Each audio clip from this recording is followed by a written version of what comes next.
Tumsifu Yesu Kristo. Kanisa la nyumbani, tuishi kwa amani na upendo. Wapendwa ndugu zangu, tujikumbushe Dominika ya 5 ya Kwaresma, safari yetu bado ya kiroho katika kipindi cha toba, kipindi cha Kwaresma. Ndio maana katika utangulizi niliwaambia wale ambao waliocheruka jana usiku au kulala pamoja na wenzao kula pilau na kunywa, basi waombe Mungu toba na wamrudie Mungu. Tutasemaje sasa kama umeshafunga wakajisahau? Kapigwa muziki hapo karibu hapo, basi ukaserebuka. Kipindi cha Kwaresma bado, mwambie jirani yako kipindi cha toba bado.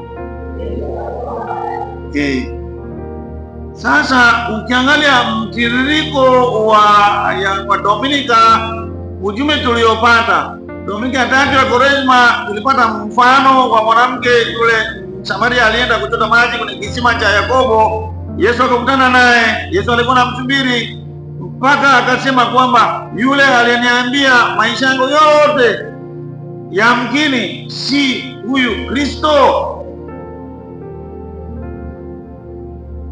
Alitamka baada ya kukutana na Yesu, maisha yake yakabadilika. Akasema wewe ni Myahudi, akasema Bwana, baada akasema nabii, Kristo na mkombozi. Hali kadhalika mtiririko wa masomo Dominika iliyopita, Yesu akamponya kipofu kule yule mwanamke Msamaria. Yesu akawa maji ya uzima, living water. Kwa yule kipofu aliyoponywa na Yesu, alitengeneza tope la macho mpaka kule macho, na yule akapona kipofu. Baada akasema nabii, baada kukutana na Yesu, wewe Wayahudi wakambana bana na maswali, wewe unasemaje kuhusu yule mtu aliyekuponya? Haimkini yule nabii yule. Kumbe watu wamekutana na Yesu na wakaanza maisha mapya. Yesu akawa nuru ya ulimwengu, nuru ya uzima kwa yule kipofu. Leo kwa mtiririko wa masomo ya Dominika ya 5, basi Yesu anasema mimi ndimi ufufuo na uzima. Kila mmoja aseme mimi ndimi ufufuo na uzima. Greatest of the miracles that we heard in the gospel, katika miujiza yote iliyotajwa katika Biblia nzima, basi muujiza wa kumfufua mtu aliyekufa ambaye ni Lazaro ni muujiza wa pekee. Ndipo matumaini yetu tuyaweke katika maisha ya Yesu ambaye tunamwabudu katika Ekaristi Takatifu, ambaye tunampokea katika Ekaristi Takatifu, ambaye tunamtembeza katika familia zetu, jumuiya zetu na uhai wake, uzima wake, kama tunavyoimba, aulaye mwili wangu na kuinywa damu yangu ana nini? Kila unapokuja mbele ya altare, pale tunaposema mwili wa Kristo na ukaitika amina, uzima unatengeneza tiketi ya kwenda mbinguni. Katika uzima hakuna kifo. Kifo hakiwezi kushinda mbele ya uzima. Yesu asemi kwa yule Lazaro kwamba, au kwa Martha dada yake kwamba mimi nitakupa ufufuko au ufufuo, bali anasema mimi ndimi ufufuo na uzima. Angalia sasa hapa tunakuombea.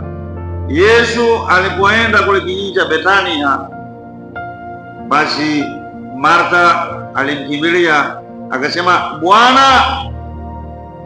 ungalikuwapo pamoja nasi hapa, ndugu yangu hangalikufa.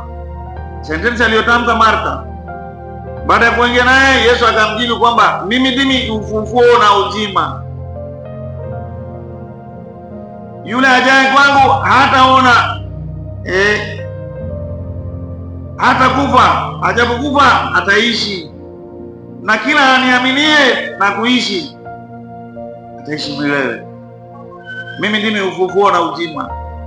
Kwa sentensi aliyotamka Martha, Yesu anajibu. Baada ya muda kidogo, Yesu alipokuwa anakaribia nyumba ya Lazaro kule na hawa Martha na Maria, Maria pia akatamka sentensi hiyo hiyo, Bwana, ungalikuwapo ndugu yangu hangalikufa. Angalia jibu la Yesu. umemweka wapi? Akasogea kule kaburini. Yesu akalia. Sentensi fupi katika Biblia nzima, maneno mawili, Yesu akalia. Kila mmoja aseme Yesu akalia. Kwa Martha Yesu akasema mimi ndimi ufufuo na uzima. Maana yake nini? Spiritual answer. Nini jibu la nini? Jibu la kiroho. Katika uzima hakuna kifo. Martha, niamini mimi. Lakini Mariamu alipotamka sentensi ile ile ya Martha, ungalikuwa hapo ndugu yangu angalikufa. Yesu alilia. Hapa inaonyesha umungu wa Yesu mbele ya Martha na ubinadamu mbele ya Mariamu. Tumsifu Yesu Kristo. Akalia machozi. Nukta. Sentensi moja imekamilika. Biblia nzima watu wanasema ni sentensi fupi. Basi ndugu zangu, kuna mambo mengi sana katika injili ya leo. Sisi tunakuja kumwabudu na kukutana na Yesu, hatimaye lazima tumpokee Yesu. Mtiririko wa masomo ya Kwaresma, siku za Dominika, hata katikati ya wiki, basi ni yamelengwa kwa ajili ya hao wakatekumene watakaoenda kubatizwa Vigilia ya Pasaka. Mimi ni maji ya uzima.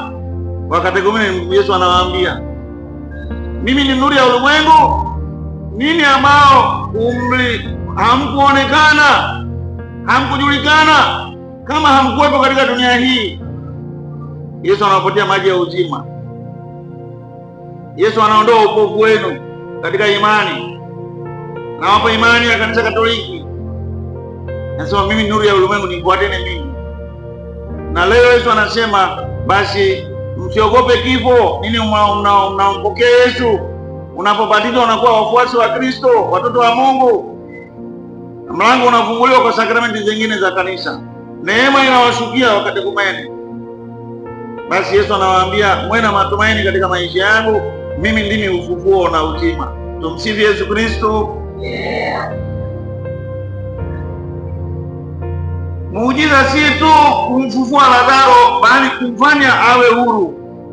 Lengo la muujiza huu wa kumfufua Lazaro ni kumweka huru. Ndio maana Yesu akasema umeweka wapi? Wakamwonyesha kaburi, jiwe limewekwa. Bali na ufufuo wa Yesu kule, jiwe liliondolewa lenyewe.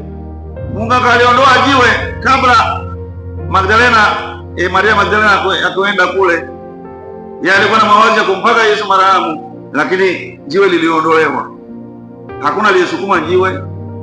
Lakini hapa Yesu anasema ondoeni jiwe. There is a theological meaning. Kuna maana ya teolojia hapa.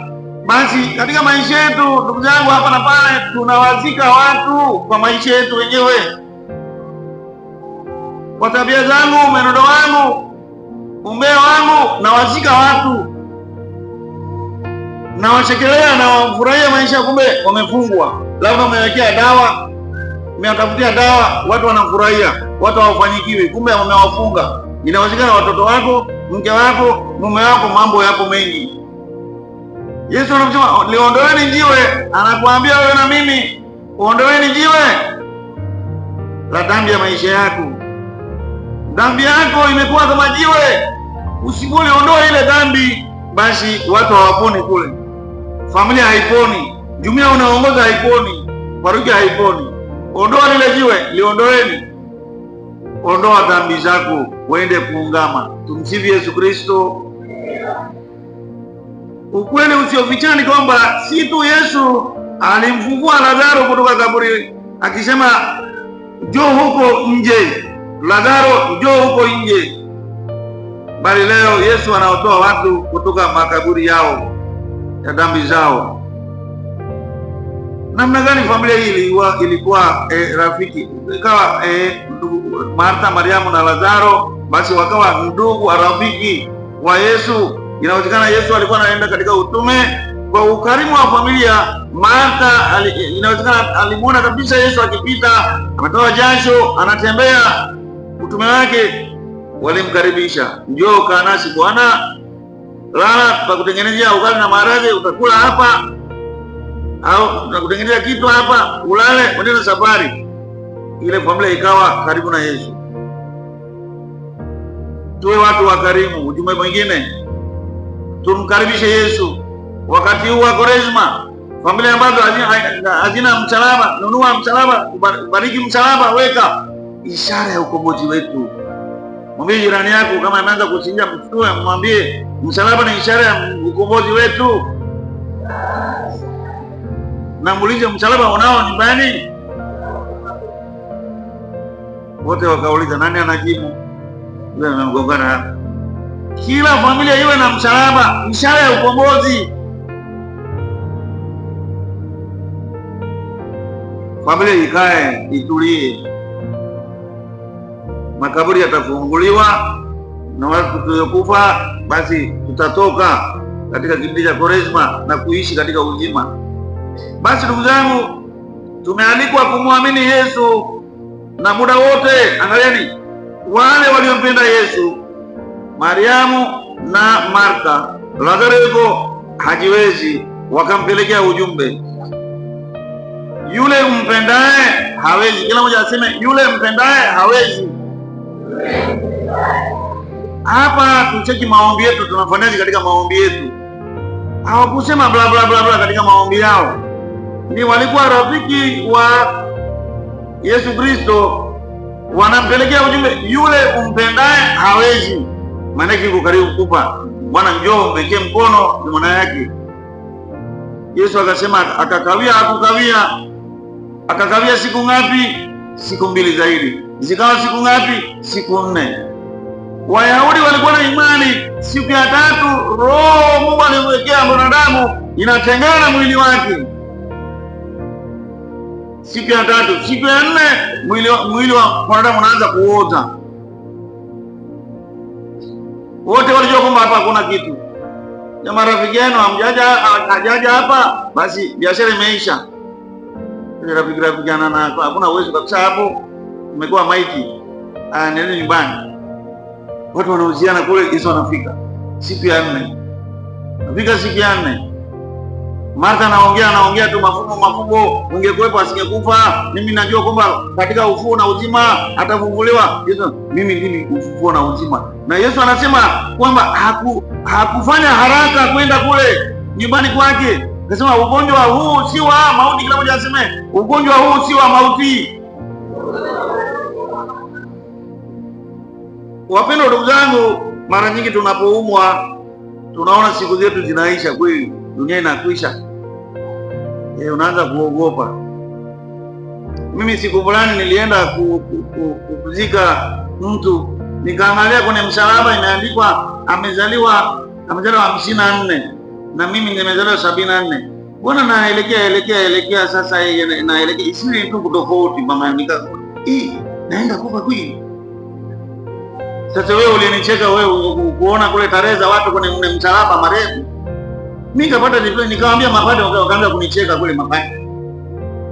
Kumbe unakuona tarehe unasogea mwanangu, unasogea wapi? Sio kusherehekea birthday hapa. Futi 6 chini. Unasogea hivi. Kumbe marehemu watarajiwa sisi. Hatujui. Tunakwenda kula, tunakunywa na Kwaresma inaenda. Kwaresma imeisha, maisha kawaida yale. Yesu anatuambia kuna kitu kikubwa. Yesu anasema nitakupa ufufuo. Mimi ni ufufuo na uzima. Maisha ya uzima ni ya milele. Kila mmoja aseme maisha ya uzima ni ya milele. Uzima hauna kifo ndani yake, hata milango ya kuzimu haitaushinda, kama Yesu alimwambia yule Petro. Mathayo 16:18. Wewe ndiwe Petro, na juu ya mwamba nitalijenga kanisa langu, na milango ya kuzimu haitalishinda. Hali kadhalika Yesu anatuambia hapa, milango ya kuzimu haitaushinda uzima. Kwa maneno mengine, uzima si kitu fulani Yesu anatupatia akampa Lazaro, hapana, bali ni uzima. His own self he gave to Lazaro. Jesus gives his own self to us. Nafsi yake mwenyewe anatupatia. Aula mwili wangu na kunywa damu yangu na uzima wa nini? Milele. Kwa hiyo anatupatia uzima wake. Kitu kingine ndugu zangu, tuangalie sasa majibu.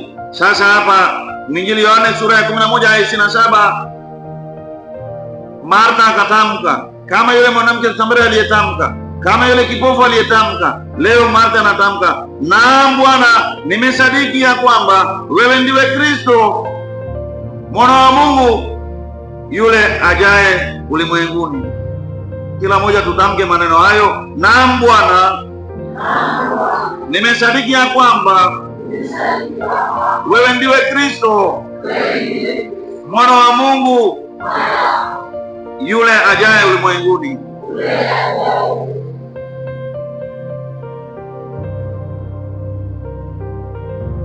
Unaweza kuuliza swali, kwa nini Yesu akachelewa, ingawa alisema kwamba ugonjwa si wa mauti, bali kwa ajili ya utukufu wa Mungu,